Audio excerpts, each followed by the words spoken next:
Nous voilà donc de retour. Merci de bien vouloir prendre place. Merci beaucoup. On a pris un petit peu de retard sur le programme initial, mais on va essayer de rattraper tout ça. Il faut dire qu'il y a eu beaucoup de discours très très intéressants au niveau de l'ouverture. Donc on va entamer à présent la première session de notre atelier consacré à un sujet d'une importance croissante, mobiliser la diaspora des nouvelles générations pour le développement durable. Cette session, j'en suis sûr, va explorer les opportunités et les défis qui sont liés à l'investissement et à l'engagement des diasporas de deuxième et troisième génération dans leur pays d'origine. Nous nous intéresserons particulièrement au secteur innovant et à la manière dont ces jeunes diasporas, souvent qualifiés, connectés et animés par un double ancrage culturel, peuvent contribuer activement au développement économique et social à travers des initiatives entrepreneuriales, associatives ou citoyennes. Les échanges permettront d'identifier des obstacles récurrents, mais aussi de valoriser des solutions concrètes et des mécanismes existants pour encourager des formes d'engagement plus durables, plus structurées et mieux reconnues.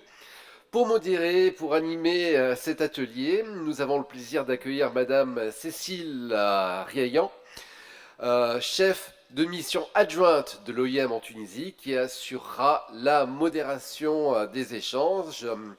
Je vais vous laisser présenter vos invités.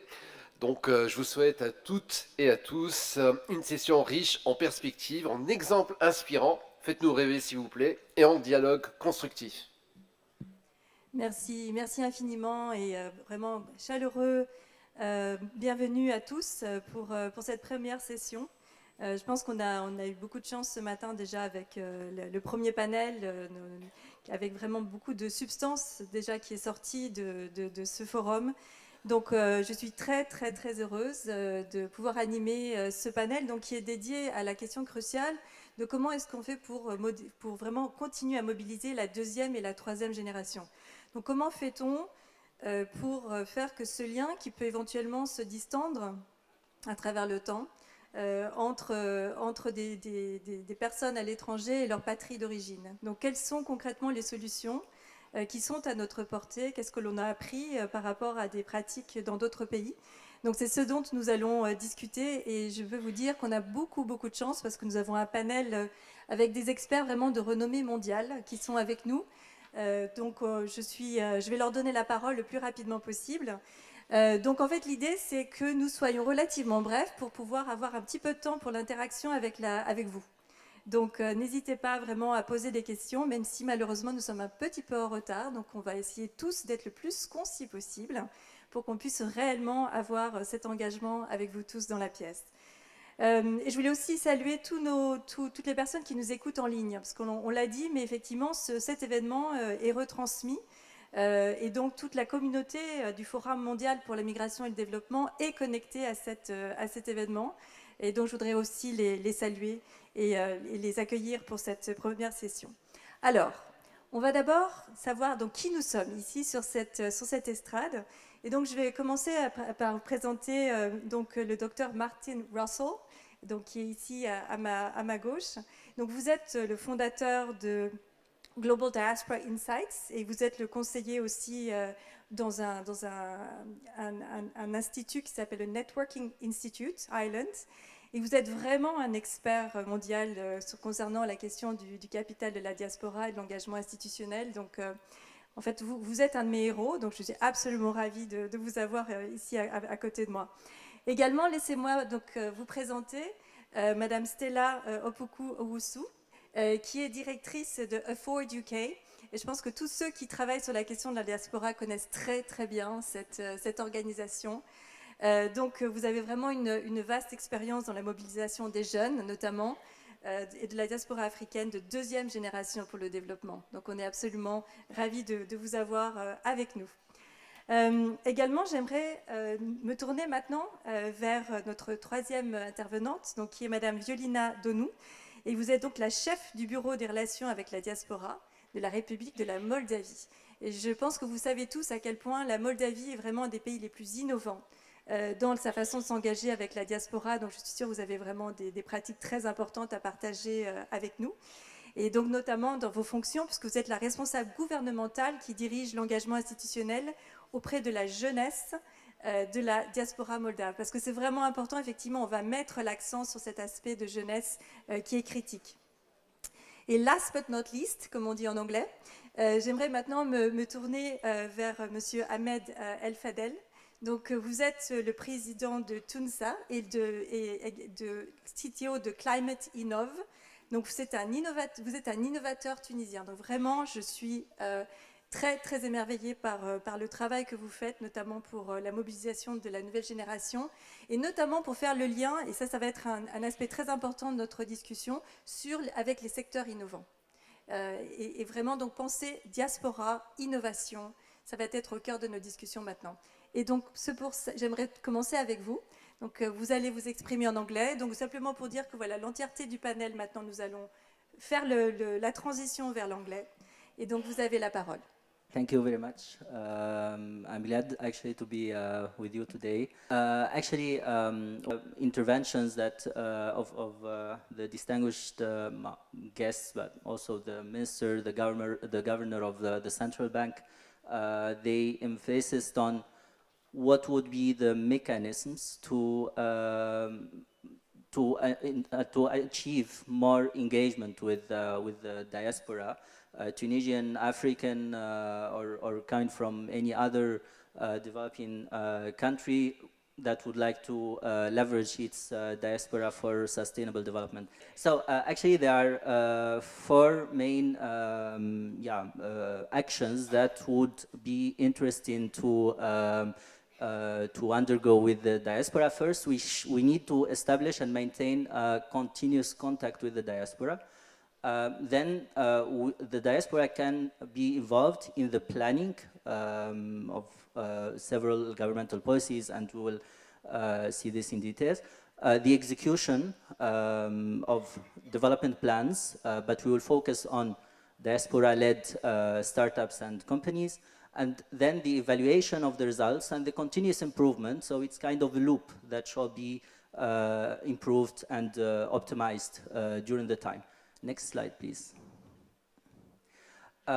So establishing and maintaining contact with diaspora. So I will take the example of Tunisia.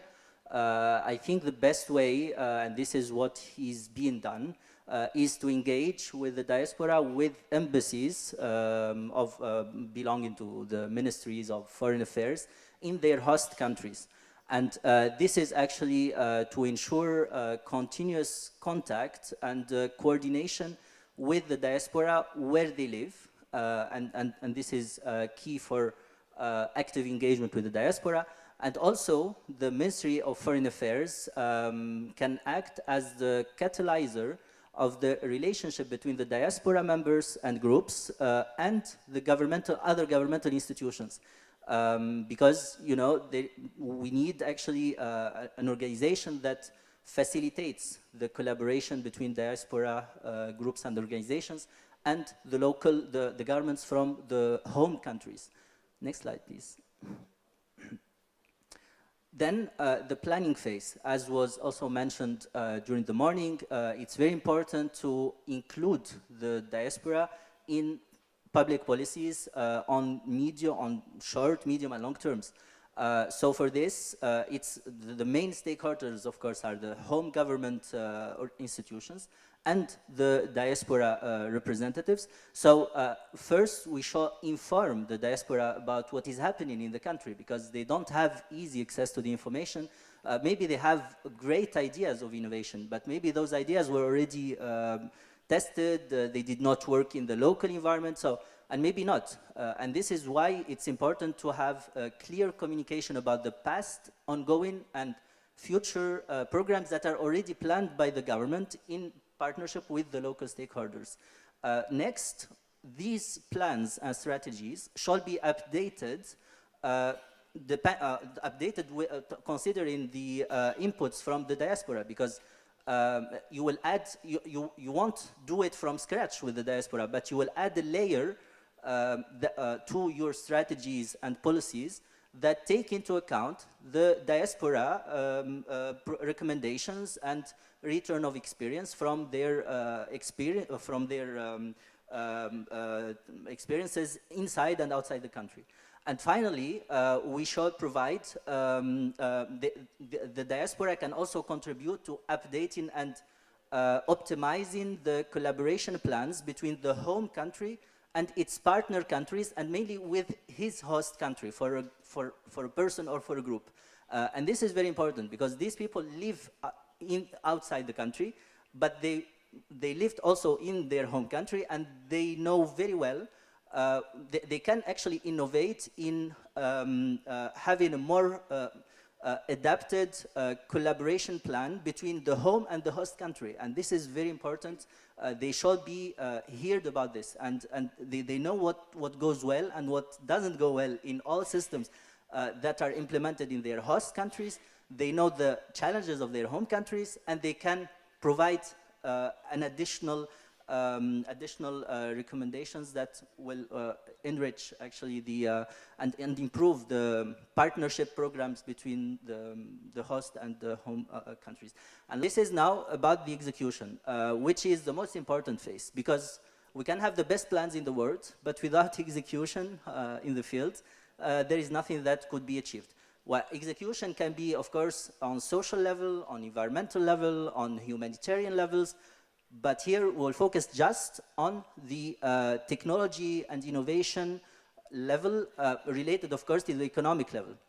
And here, so the diaspora-led companies and startups, what would be an added value from what can they bring actually to the countries of origin? So first, diaspora can bring the technology know-how and also the easier access to global capital, because local investment, private, public, can be limited.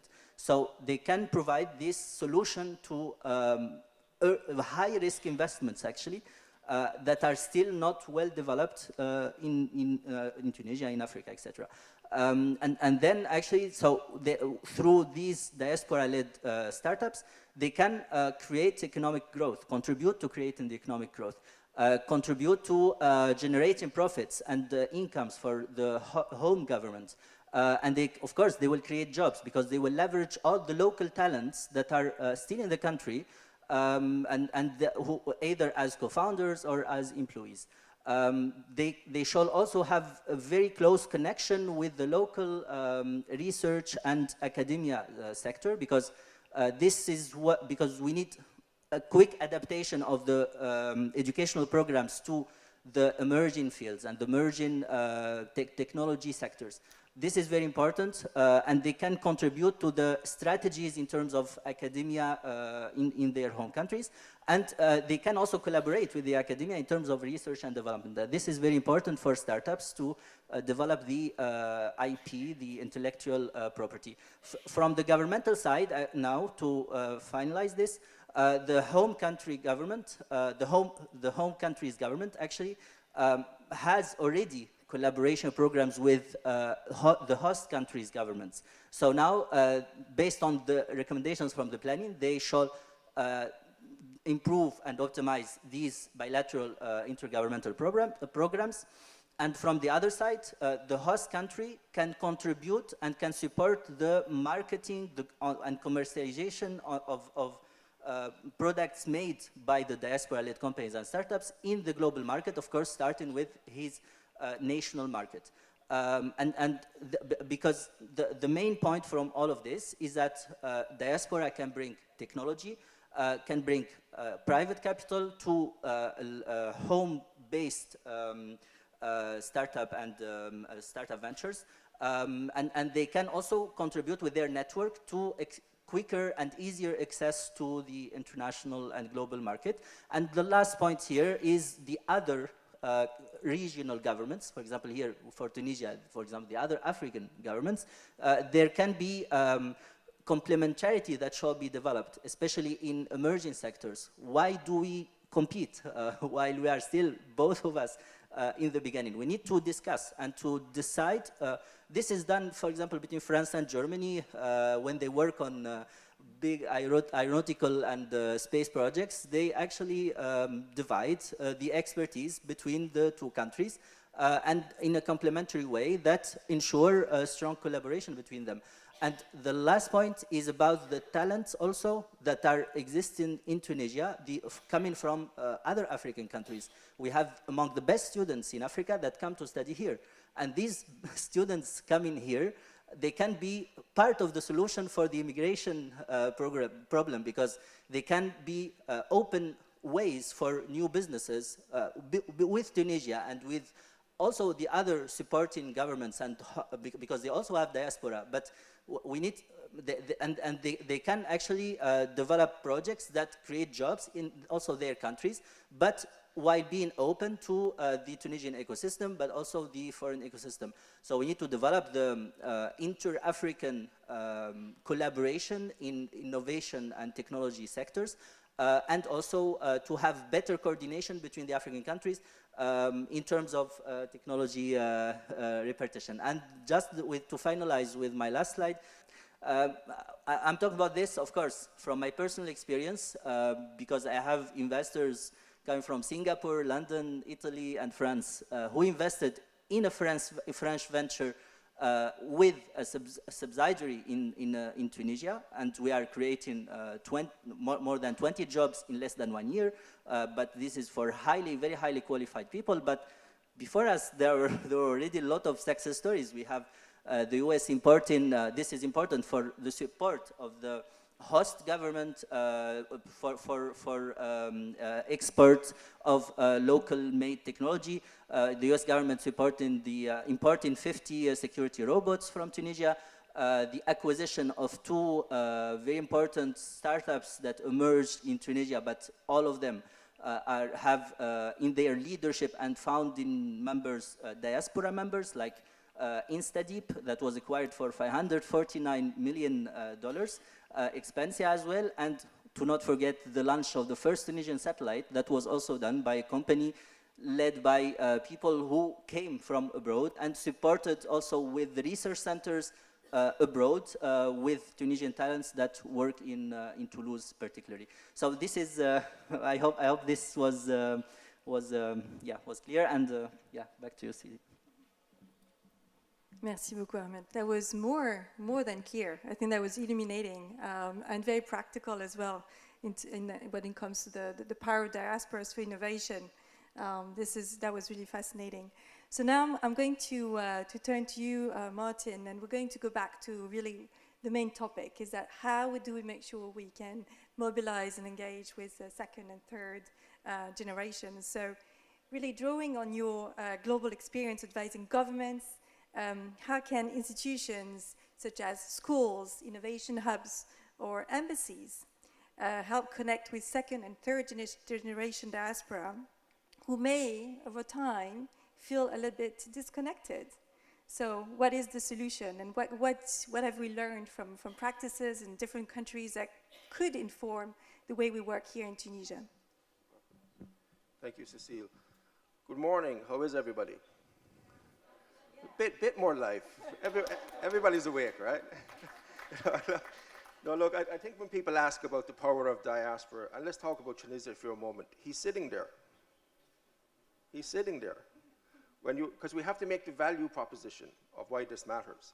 And I think DG Pope actually hinted at something that I want to shout from the rooftops at the very beginning. And if I want you to remember one thing from what I'm going to say over the next 5 minutes, is this: the diaspora era has arrived. When DG Pope was talking about this morning, when we began this work 15, 20 years ago, diaspora was on the edges of a lot of conversations around migration and development, but now it's bang right in the middle. And let's be honest with each other. The world is going through a little bit of a turbulent time, okay? And that's okay. And I'm a big fan of a quote by a guy called Peter Drucker, who was a management consultant in the 1980s, very wise soul. And he said, in times of turbulence, the greatest danger is not the turbulence, but to act with yesterday's logic. So if we buy into the logic that the era of diaspora has arrived, we're going to need some of yesterday's logic, but we're going to need a hell of a lot more of tomorrow's logic. So that's a challenge for everybody sitting in this room. So directly to the question, I was sitting in my office a week and a half ago and I was reading The Economist. And an article caught my eye, the title.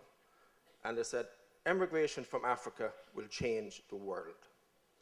And on one level I got excited, and on another level I got nervous.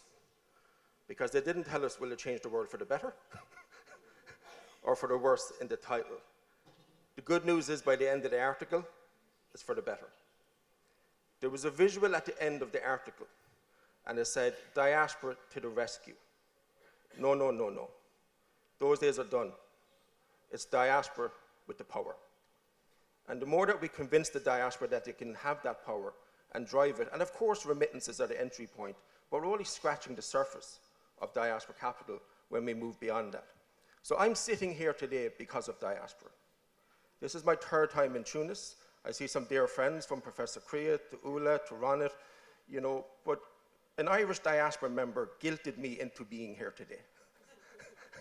I was in Rome a couple of weeks ago for IOM, and a guy called Brendan Kelly, who was working for IOM in Tunisia, he was sitting up here this morning, and he said, "Will you come to Tunisia in a few weeks?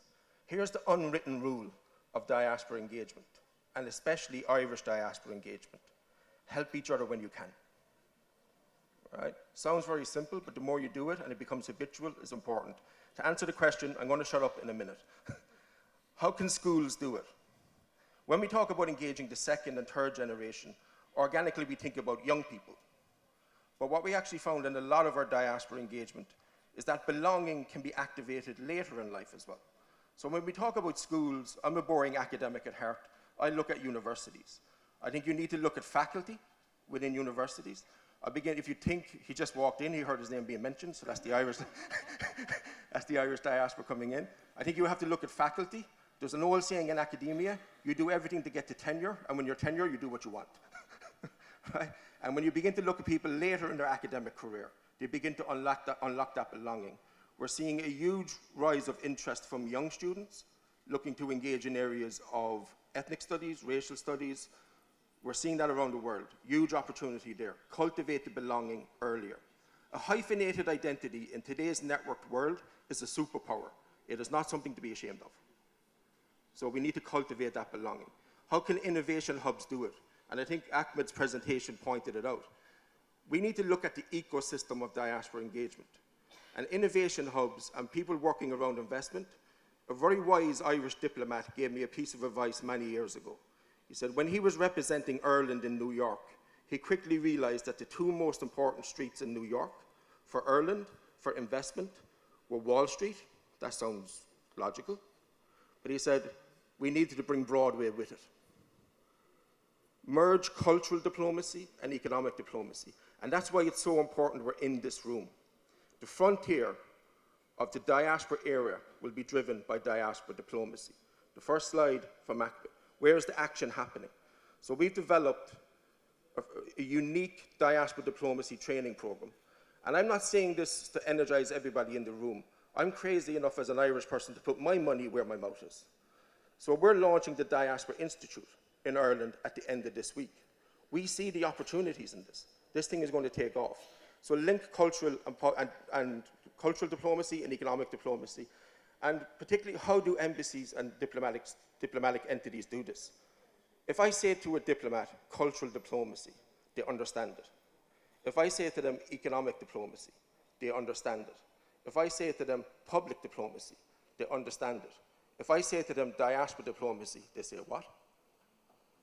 Bit of logic in it. And it's all of the above, but diaspora engagement is a skill. And I want to be clear.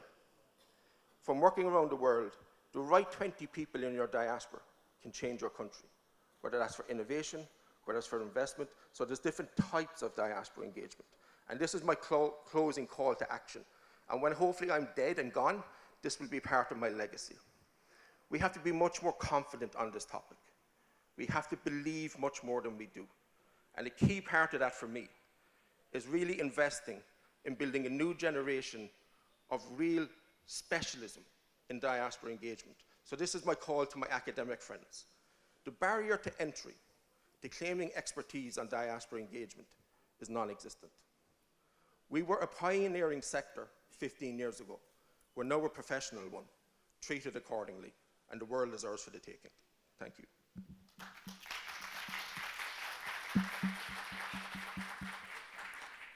Excellent. Such a very clear call for action. I'm sure you came into this room convinced about the power of diaspora. I'm sure you're going out of this room and you're going to make it happen.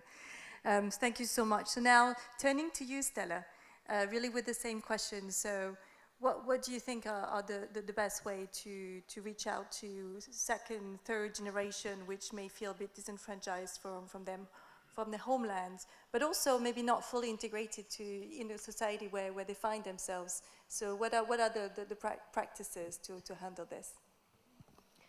Thank you very much, Cecile. And I guess to answer that question, I'd like to go back, if I may, just over 20 years ago, without giving out my age, but I led on the first young diaspora research in the UK, and since then Afford has produced a second one in 2015.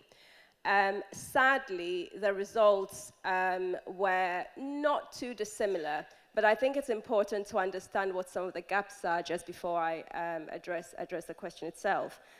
There were three key things. One was related to family connections, right? So it was related to how people had left the country. Unfortunately, when African parents say to their children in the diaspora, if you're naughty, I'm sending you back to Africa, they leave a negative image, and that creates a challenge and a sort of disassociation with their countries of heritage. The second key thing was also around media perception and, unfortunately, the negative images that we were seeing from NGOs fundraising for development work on the continent. And this had a massive impact also on children in the diaspora in terms of how they related to the continent. And then the third key thing was also around cultural identity, where again, because the perceptions were so negative, you had young people who did not feel like they belonged in the diaspora because they were either not white enough, not English enough, but then when they were on the continent in Africa, they were also told they sounded too English, they sounded too American, they couldn't speak the local language. So you also had a challenge of cultural identity as well. Over time, what we have seen is that the second generation, third generation are also quite transactional, and they want a two-way relationship. So what you find is that in as much as they want to connect with countries of heritage, they will connect with countries on the continent where they feel at home. So if you look across the continent now in West Africa, in Ghana, and other places, you have lots of young diaspora, second generation, third generation, who are connecting with, who are investing, who are settling, and they're not necessarily of Ghanaian diaspora heritage, right? They could be Nigerian and so forth. But it's about what is that relationship, what does it look like? So in terms of the strategies, going back to family, which is really important, that connection between country of origin and even the first generation is absolutely crucial, because this is what the second generation are seeing. If their families are sending money back home to build houses and the houses are, non-existent, they see that. And so they connect with this distrust as well. And so that relationship, and also, of course, family themselves in terms of how many times they're able to travel to the country, is their dual nationality that enables them to make it easier for them to travel. If they're looking for investment opportunities, are these available? So that relationship with second generation and third generation starts with the first generation as well, and you cannot disassociate the two things. The second point that I'd like to make is around culture, right? How well are we promoting, or the diaspora promoting culture? By culture, food, music, arts, entertainment, and so forth in the diaspora, right? And this is also important in terms of what the consumption of these items looks like in the country of residence, because this is where young people connect. if there's more of that thriving, and if countries of origin are supporting the arts and culture and so forth to thrive, then you have young people connecting with that. In the last, 5 years or more, Afrobeat is big. And all African diaspora children and other children of whatever ethnicity in the diaspora are connecting with this type of music. And it's not just about enjoying it, it creates a sense of pride in second generation, third generation of this origin, of this connection that they have. And so these are also important areas to look at. The other area that is connected to that is around perception, obviously, of the country as well. And I think the area of arts and culture and food and music does do quite a lot for this as well. There's also another area, but perhaps I'll come back to that later, but also just to say that in terms of facilitating structures are important, structures, infrastructure to engage young people. And at Afford, we've developed a number of different programs, volunteering opportunities for young people, second generation missions to Ghana, to Nigeria, and connecting them with public sector, private sector, with the arts, with tourism, internship opportunities, connecting them with opportunities on the continent, and so forth. And this has impacted on a good number of them who have chosen through these associations to either return to the continent to settle or to engage in some sort of investment or to find a career in a space where they feel that they'll be connected. And so all of these things are different ways in which these can be done, and sort of like the different ways in which governments and others can create structures or sort of leverage other existing initiatives like the ones that Ahmed was talking about, for example, from his own organization. And leveraging some of these can really help in engaging second generation, third generation. But I'll stop there. Thank you.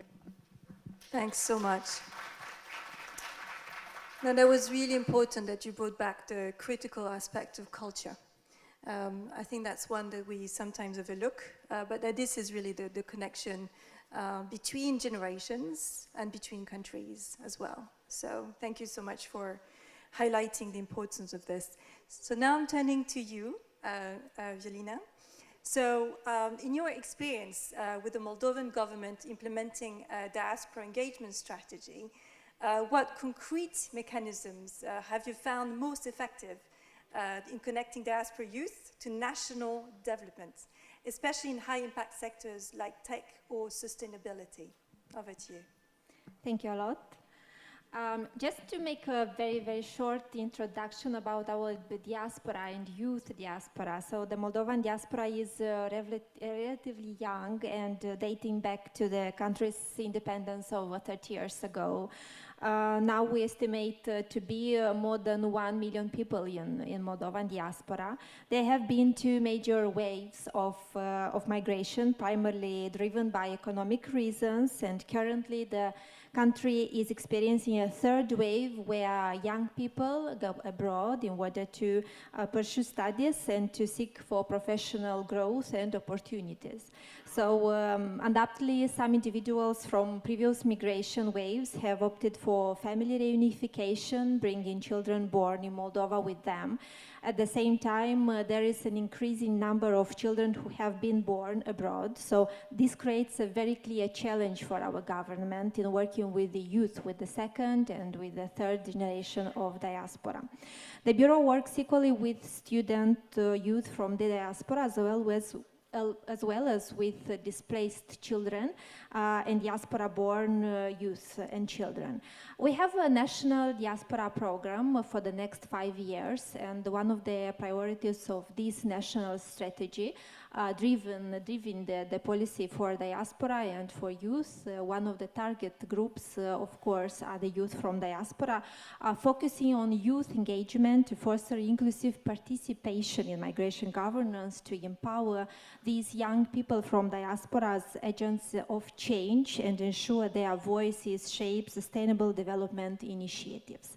So some concrete mechanisms that have proven effective in connecting diaspora youth with the government sustainably and include their impact and their engagement in sectors like technology and sustainability include a first one would be programs that strengthen emotional ties with the country of origin, including internships and mentoring schemes or programs or initiatives.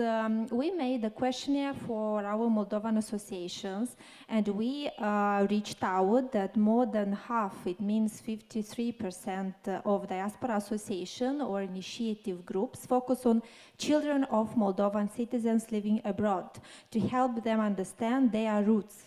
Additionally, 45% of our diaspora associations focus on youth, justifying the need to support educational centers and prioritize this area. We have some interesting programs in this sense. Maybe I could refer to this later. This mechanism creates really emotional and cultural bonds that are essential for long-term engagement of youth and children from diaspora. Another mechanism would be professional networks and digital platforms. So the government is supporting now the development of a diaspora engagement platform, including the piloting of some thematic mixed groups from professionals, highly skilled professionals, youth from diaspora, and also relevant national authorities and where needed civil society actors. These groups operate namely based on a set of regulation and based on expressions of interest as a working tool. So the openness of institutions and the openness of diaspora professionals is crucial, and the role of Bureau for Relations with Diaspora is crucial here, particularly in niche areas such as scientific research, such as digital education, climate change, and local development. Another mechanism would be youth participation in civic life and national coordination mechanism. We have an interministerial committee for diaspora migration development, and the inclusion means namely meaningful consultation and active participation and representation of diaspora youth, their presence in all the national sectors of society, including we know for sure the interest of young people in volunteering online or in person, in educational and civic projects, in startups and social initiatives, in working with government or other NGO programs.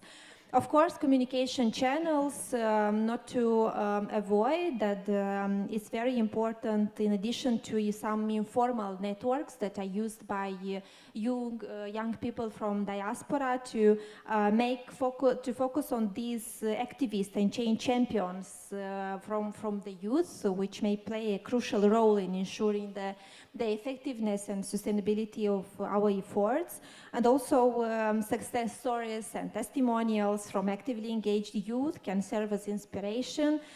Both traditional and innovative communicating methods are very welcomed for our youth, the podcasts, Facebook topic groups, or digital content, or different online platforms, or webinars, so all the possible digital, especially, tools are very warmly welcomed by our youth to diaspora, from diaspora, in order to engage. Also, very important, the public-private initiatives and hackathons. For example, the government is making partnerships with some organizations created by diaspora representatives. We have such organizations as Mentor Me, as Moldovan Startup Foundation, as the League of Students from the Republic of Moldova studying abroad. And these platforms and these partnerships allow us, the government, to involve diaspora youth, to serve as mentors for youth in Moldova, to participate in the Diaspora Youth Forum held annually, to engage and to be appreciated within the Gala of Moldovan origin students abroad.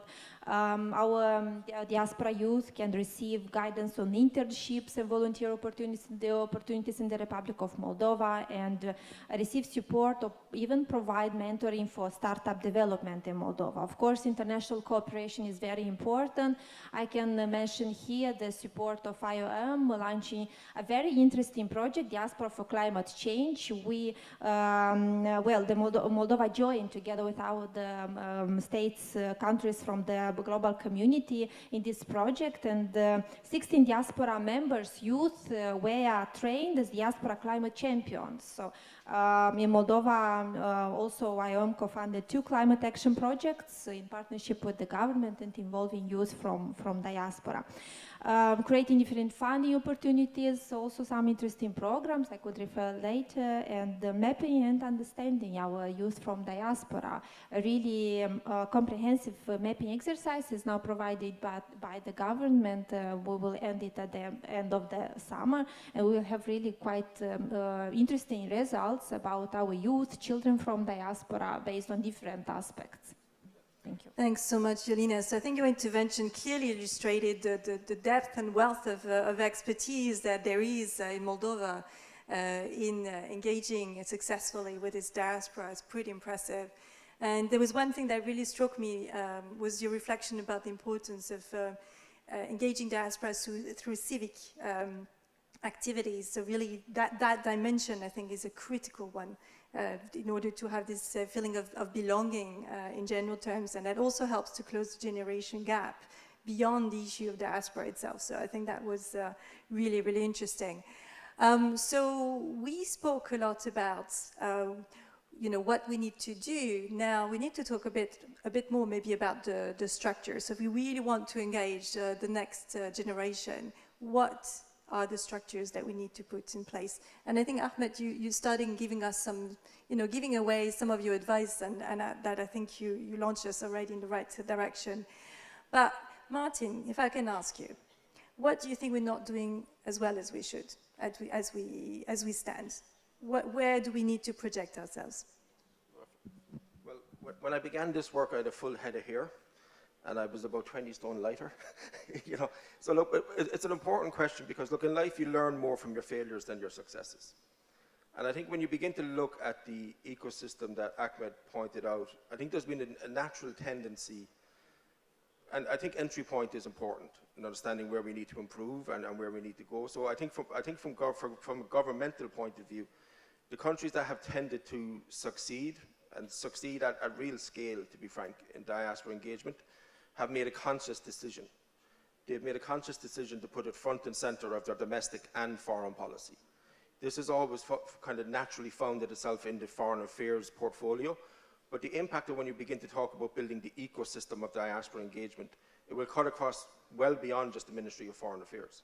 So you need to really understand that institutional ecosystem and how that peacefully coexists. And that can be a challenge because turf wars pop up, and one ministry will say that's our work and another ministry will say that's our work. So you need a bit of leadership and a bit of luck in that. I think from the diaspora side as well, and from non-profit or civil society side, I always get nervous when I see mission creep in diaspora engagement. And I understand the pressure in terms of following the money, but you have to understand where you fit in the ecosystem and where you're strong in the ecosystem and stay there. And I'll give you an example from my own background. So my business partner at the Diaspora Institute led an organization that raised about 600 to 700 million from the Irish diaspora for a variety of causes back in Ireland. And when they were getting going in the late 70s, early 80s, the Irish government spotted them. They weren't stupid. They saw what they were doing, and they realized that they were creating this network of power. And we call them networks of affluence and influence. And one of those days, my colleague got a knock on the door, and it was the Irish government. And remember, in the 1980s, Ireland was in a recession. Everybody has an image of Ireland now as a kind of forward-looking tech hub. 40 years ago, we were famous for exporting beer, biscuits, and beef. And ironically, famous internationally for killing each other, to be frank. So within 40 years, we've kind of transformed that. But the Irish government knocked on the door during a recession and said, we would like to give you 10 million Irish punts, because we believe in what you're doing. But that organization had the courage to say no. They said, we want to work with the Irish government, but we can't take government money, because then the diaspora will see us as a mouthpiece of the Irish government. So the Irish Prime Minister still goes to Taoiseach still speaks at that event every year. They're still working very closely with government.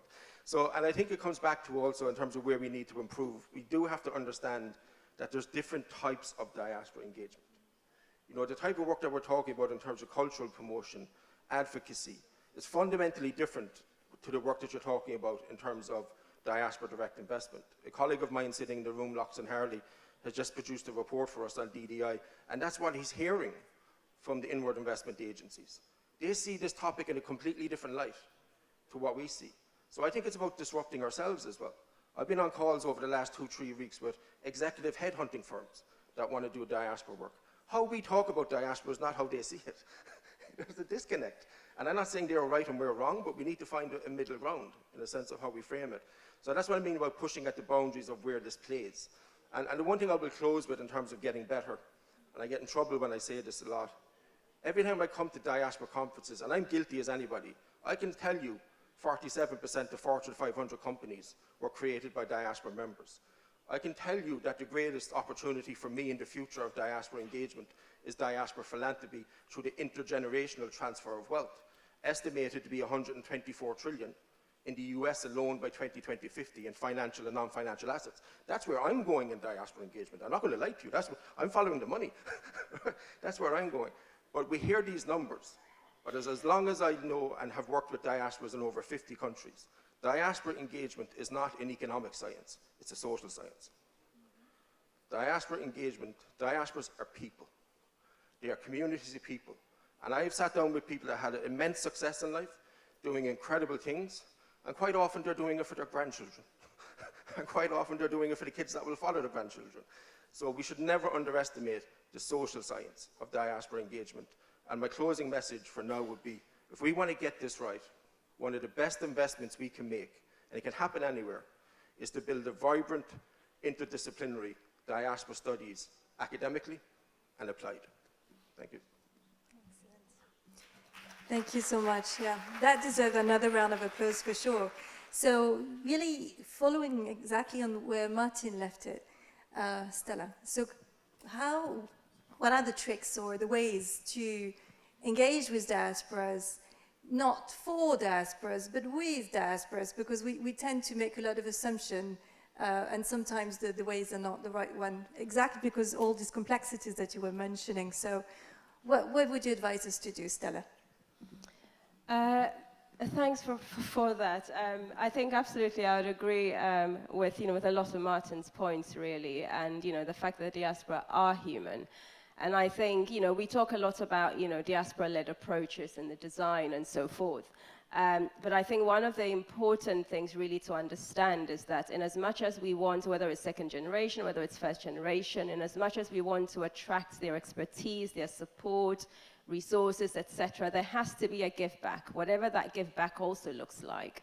And often what we do is to incorporate some capacity building elements in different programs that are designed, because that is important to recognize that in as much as people are giving their time or are investing or whatever it is they're doing, they also want to feel that they are being recognized for this, that they are being supported. So there is an element of support that is important. And then there is obviously the element of acknowledging and and rewarding as well, and helping the diaspora also feel that they are a part of this society. There's also an element obviously of building in sustainability and longevity and so forth. And these are all really important in how we engage, with the second generation diaspora, third generation diaspora, ensuring that they feel that they are also making these contributions as well. I think just going back a step there, I also just wanted to also mention that there are so many diaspora initiatives as well, right? And I think sometimes what we probably lose track of also when we have government sort of stepping in, coming in, is also recognizing that there are a number of initiatives that are working very well. Now, can government step in and support to scale up? can governments step in and support to institutionalize some of these as well? And these are very easy wins, if you like, if they're already programs that are working very well. You know, you have ACMET that was mentioned earlier in the UK for Tunisia. You've got an organization called Atouche, which I believe started in France as a student sort of network, which has carried on over years across Europe, across the UK. And I remember during the COVID years, a good number of them were supporting businesses online, just providing them with support and skills on how to stay alive. And so you've got a great number of initiatives that you can actually build on. And then, of course, regionally as well, you know, there are a number of examples as well. I've just recently come across the Moroccan example of supporting, over the summertime, supporting Moroccans coming back home or Moroccans in transit, providing them with all sorts of support. So there are also a good number of if you want to call it sub-regional examples that can also be basically tapped into. And then I think the last one that I also wanted to point out, especially when it comes to second generation and so forth, is that when we talk about second and third generation, let's not also forget the historic diaspora, because we're talking about groups of people who are trying to build these connections and don't have the same relationship as first generation. And increasingly, the historic diaspora are becoming an important part of our journey in terms of the diaspora space. The African Union have the theme of reparations this year. How are the governments in Africa engaging with this? This is a space where the second generation are so connected to. You know, you talk about restitution and artifacts and so forth. They tell a history, and a lot of second generation can relate to this. And we see this in the UK through educational events and so forth. So these are areas that really do need to be looked into. And, you know, you can link it economically if you want to into, you know, tourism. Ghana had its year of return in 2019 and raised a lot of money through diaspora returning. And some of that, by the way, started with having a diaspora youth ambassador at the UK High Commission, right? So they started to make those connections way back, bringing second generation into these processes as well. So there's so many different examples, I think, that can be looked at and taken into consideration for this as well. Thank you so much. I really think that this idea of a diaspora ambassador, it's for the UK. It's fantastic. So it's really something that pops out as sounds like a really, really good idea. So now I'm going to turn to you, Violina, for what is in fact one of my favorite topics, I must say. That is the role of local and regional authorities in all of that, because we've been talking a lot about the role of associations, we've been talking about, you know, the importance of building structures that are led most and foremost by central governments, but what about the role of municipalities in all of that? The government is working a lot with the local public authorities and the bureau as well, as we have a network of more than 400 focal points, which are actually representing the local public authorities. And just to mention that approximately 2/3 of Moldovan migrants come from rural areas, and these migrants, I mean the youth, the most of them are young people. So strengthening the capacity of local public authorities is very important, promoting like national governmental programs and periodically trainings with them. Some training sessions to be focused on the importance of evidence-based local policy making, on collecting and analyzing local immigration data, mainstreaming immigration into local development policies, also the role of mayors and local migration focal points to strengthen their capacities, also effective communication with migrants, the participatory policy for migrants in elaborating the local planning, in consulting the local initiatives and projects, also to develop with the local public authorities tools and prerequisites for migrant engagement, and also involving them for crowdfunding and for fundraising and co-management of local projects. In Moldova is a very interesting model of local engagement of diaspora. through the hometown associations. So more than 160 hometown associations since 2016 were created in Moldova, and now they are functionally, and the joint efforts of these associations have demonstrated a vast potential of local resources. These associations are very useful when we want and we need to help local public authorities to manage projects, to attract funding, to get more human resources in order to engage with diaspora and with the migrants, and even to help those willing to return at the local level, not to forget about the returning, about youth willing to return, about the opportunities that the government, the authorities is creating for these youth.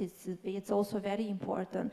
An alliance for these hometown associations, like a suprastructure, was created 2 years ago, and we have a very strong. We immediately established a very strong collaboration with this alliance, as this is a non-governmental organization, and one of the most inspiring components of the work at the local level are, for example, to create junior clubs in the municipalities.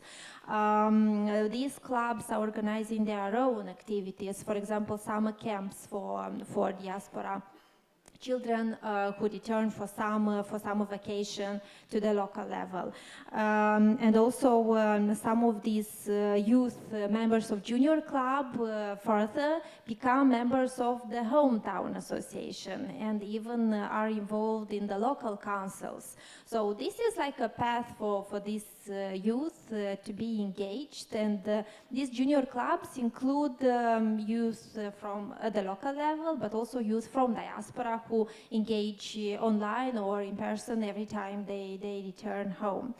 So in this context, the role of local public authority is huge when speaking about attracting people, attracting the talents. For example, now when we are piloting these expert groups, these thematic expert groups, one of the thematic of these groups is local public authorities, local public engagement, how professionals from diaspora, including youth, can support the local public authorities to implement some of their necessities.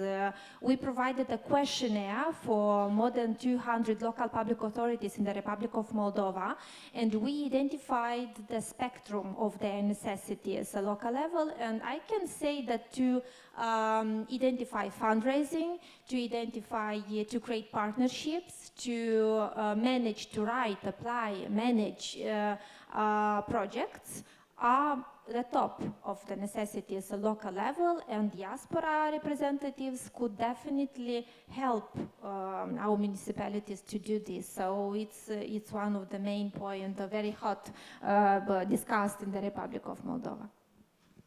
Excellent. Thank you so much. And I'm going to give you, Ahmed, the final words. So we're going to travel back to Tunisia. So could you please tell us how can the Tunisian innovation ecosystem become more attractive to international diaspora youth looking to give back while moving forward? Yeah, thank you very much. Actually, my answer will be about in two parts. The first one is regarding the home country or the country of origin. And the second one also is regarding the host country, because they also have a role in all of this. So regarding the home country, actually they shall appreciate, encourage and support the diaspora, and letting them feel comfortable working for their country, because there is sometimes some kind of resistance to these people coming from abroad trying to teach us things, etc. But in general, no. If we have a strategic way of dealing with them, I think there is a way to give them the fuel and motivation to support their country's development. And I think in general, the best organization that can do this is the Ministry of Foreign Affairs with its embassies, because they are very close to the diaspora and they know their motivations and they know their, what are the challenges that they are going through. And they can even develop some personal relations with them inside their communities in the host countries. Actually, it's very important to create communities and develop and empower communities and tech hubs.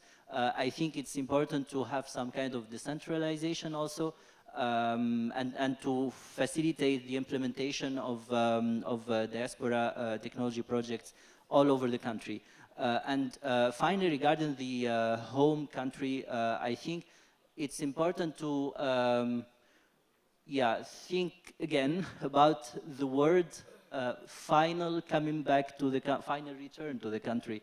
I think we are living in the telecommunication era where you can have, okay, I think it's important to have at least 20–30% of presence in your home country to develop projects and impactful projects and startups and companies, but you are not under the obligation to leave the country where you spend most of your life. You can have a life balance between two countries, between your country of origin and your host country. And this is, I think, possible because it gives you a lot of flexibility in terms of your development of your startup and your business, but this is not possible without an appropriate legal framework. For example, France did a great initiative with the Passeport Talent, the talent passport, which is a residence permit that has a lot of categories. And one of the categories, well, it's my permit now, it's an entrepreneur having an innovative project. And this is one of the first residence permits that are initiated by France, and there is similar thing for the UK, and some other countries are trying to also have this initiative, but it's important for the host countries also to facilitate this mobility and this circulation of minds. They won't be 100% in the host country or 100% in the home country, but they will benefit for both countries. And this is the new win-win relationship that was mentioned by the Minister, His Excellency, the Minister today. Another thing, there are some agreements, for example, between Tunisia, France, Tunisia, Italy, for example, no double taxation of the salaries, for example, or of the benefits. These are very important, actually. They facilitate the development of projects between the two countries, and at the end, both economies will benefit from these projects. And I have one last point, which is that I noticed through the Tunisian Space Association. Well, actually, we work on the development of the space ecosystem in Tunisia, of course, in partnership with several governmental actors. And well, we were supported by most of the governmental actors. Well, one of the major challenges that we faced when we go talk to several international representatives, well, they did, I think we came very early. They did not expect that we bring this high-tech field as quickly as what we've done to Tunisia. And we've done that because we have the biggest network of Tunisian diaspora working in the space sector. They work at NASA, the European Space Agency, they work in satellite manufacturers all around the world. And they actually, when we meet, I travel a lot. I meet them in every city I go. I have members who are working in the space sector from the Tunisian diaspora. And they are actually, it's kind of desperate that we have all these talents, but we are not leveraging them, at least at the minimum, in our country. It's not acceptable, actually, because we have even Dr. Mohamed Abid, for example. He's the deputy chief mechanical engineer in a Mars exploration mission. And he comes from time to time to Tunisia, but okay, I'm not talking about going to space exploration, but leveraging these emerging sectors for the development of agriculture, for the development of nature resource management, of renewable energy. We need to know how to address these new sectors, and the diaspora can actually bring high added value, but we need also for the international representations in Tunisia, maybe to update also their priorities and to include these high-tech sectors that are traditionally are not among the main portfolios of collaboration with Tunisia and with the African countries. I think this will be a huge, have a huge impact, and will facilitate the work of diaspora in contributing to opening up new eras of fields of investment and innovation. Thank you. Thank you so much, Ahmed. I think that was a wonderful way to demonstrate that Tunisia got talents. So thank you so much for that. We have, unfortunately, to close this session because we're running out of time. So I really invite you to approach the panel members for any question that you may have, because I'm sure that a lot of what was shared has triggered a lot of reflections on your side. So please do use this forum also to have bilaterals afterwards. So let me thank all of you wholeheartedly.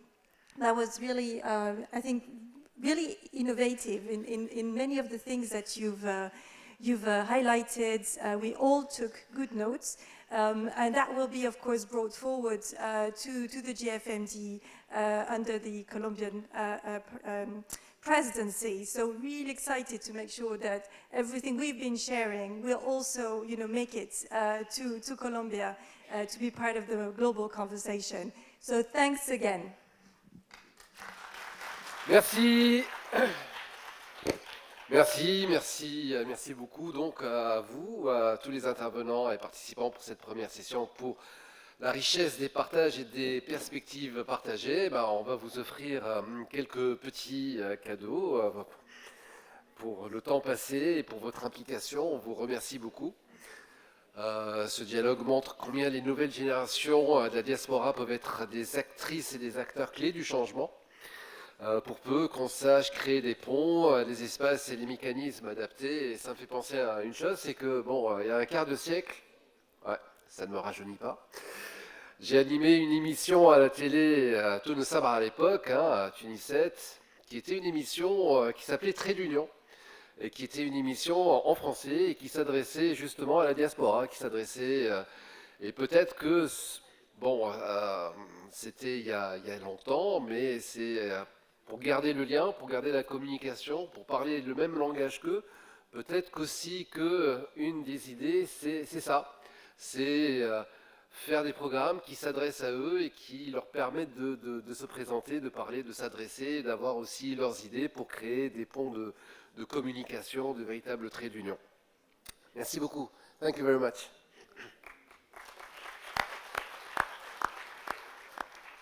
Petite photo souvenir.